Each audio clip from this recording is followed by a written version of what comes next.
ಆತ್ಮೀಯ ಕರ್ನಾಟಕ ರಾಜ್ಯ ಶಿಕ್ಷಕ ಆಕಾಂಕ್ಷಿಗಳಿಗೆ ತಮ್ಮೆಲ್ಲರಿಗೂ ಸ್ವಾಗತ. ಇಂದಿನ ಈ ಒಂದು ವಿಡಿಯೋದಲ್ಲಿ ಶಿಕ್ಷಕರ ನೇಮಕಾತಿ ಕುರಿತು ಒಂದು ಲೇಟೆಸ್ಟ್ ಅಪ್ಡೇಟನ್ನು ತಮ್ಮೊಂದಿಗೆ ಶೇರ್ ಮಾಡ್ತಾ ಇದ್ದೀನಿ. ಸ್ಕ್ರೀನ್ ಮೇಲೆ ಗಮನಿಸ್ತಿರ್ಬೋದು, ನಿನ್ನೆಷ್ಟೇ ಲಕ್ಷ್ಮೀಕಾಂತ್ ಸರ್ ಮತ್ತು ಕೆಲವು ಶಿಕ್ಷಕ ಆಕಾಂಕ್ಷಿಗಳು ಮಾನ್ಯ ಶಿಕ್ಷಣ ಸಚಿವರಾದ ಮಧು ಬಂಗಾರಪ್ಪ ಸರ್ ಅವರಿಗೆ ಭೇಟಿ ಮಾಡಿ ಶಿಕ್ಷಕರ ನೇಮಕಾತಿ ಬಗ್ಗೆ ಸ್ಪೆಷಲಿ PSTR ಹೈದರಾಬಾದ್ ಕರ್ನಾಟಕ ರೀಜನ್ನಲ್ಲಿ PSTR ಹುದ್ದೆಗಳಿಗೆ ಕುರಿತು ಕೂಡ ಭಾಳಷ್ಟು ಗಂಭೀರ ಚರ್ಚೆಗಳಾಗಿವೆ. ಬನ್ನಿ, ಹಾಗಿದ್ದಲ್ಲಿ ಇಂದಿನ ದಿನಪತ್ರಿಕೆಯಲ್ಲಿ ಪ್ರಕಟವಾದ ಒಂದು ಲೇಟೆಸ್ಟ್ ಅಪ್ಡೇಟನ್ನು ತಮ್ಮೊಂದಿಗೆ ಶೇರ್ ಮಾಡ್ತಾ ಇದ್ದೀನಿ. ಮಾಹಿತಿ ಏನಿದೆ ಅಂತ ನೋಡ್ತಾ ಬರೋಣ. ಅದಕ್ಕಿಂತ ಮುಂಚೆ ದಯವಿಟ್ಟು ವಿಡಿಯೋನ ಲೈಕ್ ಮಾಡಿ, ಅದರ ಜೊತೆಗೆ ನಮ್ಮ ಯೂಟ್ಯೂಬ್ ಚಾನಲನ್ನು ಕೂಡ ಸಬ್ಸ್ಕ್ರೈಬ್ ಮಾಡಿಕೊಳ್ಳಿ ವೀಕ್ಷಕ. ಸ್ಕ್ರೀನ್ ಮೇಲೆ ಗಮನಿಸ್ತಿರ್ಬೋದು, ರಾಜ್ಯದಲ್ಲಿ 38,163 ಶಿಕ್ಷಕರ ಅಭಾವ. ಸರ್ಕಾರಿ ಶಾಲೆಗಳಲ್ಲಿ 22% ಶಿಕ್ಷಕರ ಹುದ್ದೆಗಳು ಖಾಲಿ. ನೋಡಿ ಎಷ್ಟು ಹುದ್ದೆಗಳು ಖಾಲಿ ಇವೆ ಅನ್ನೋದ್ರ ಬಗ್ಗೆ.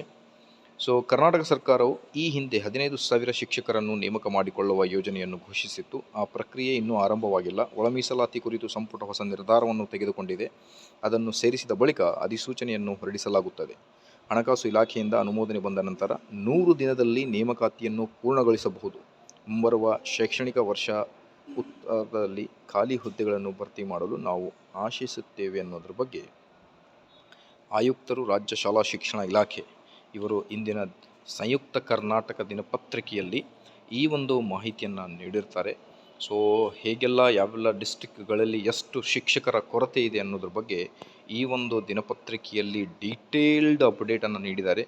ಸಂಯುಕ್ತ ಕರ್ನಾಟಕ ಇವತ್ತಿನ ಪೇಪರ್ನಲ್ಲಿ ನೀವು ಈ ಎಲ್ಲ ಮಾಹಿತಿಯನ್ನು ಗಮನಿಸಿರ್ಬೋದು. ಆದಷ್ಟು ಬೇಗ ಶಿಕ್ಷಕರ ನೇಮಕಾತಿಯಾಗಲಿ. HK ಮತ್ತು ನಾನ್ HK ಎರಡೂ ವಿಭಾಗಗಳಲ್ಲಿ PST, GPT ಮತ್ತು HSTR. ವಿಡಿಯೋ ಇಷ್ಟ ಆದಲ್ಲಿ please like, share and subscribe. Thank you.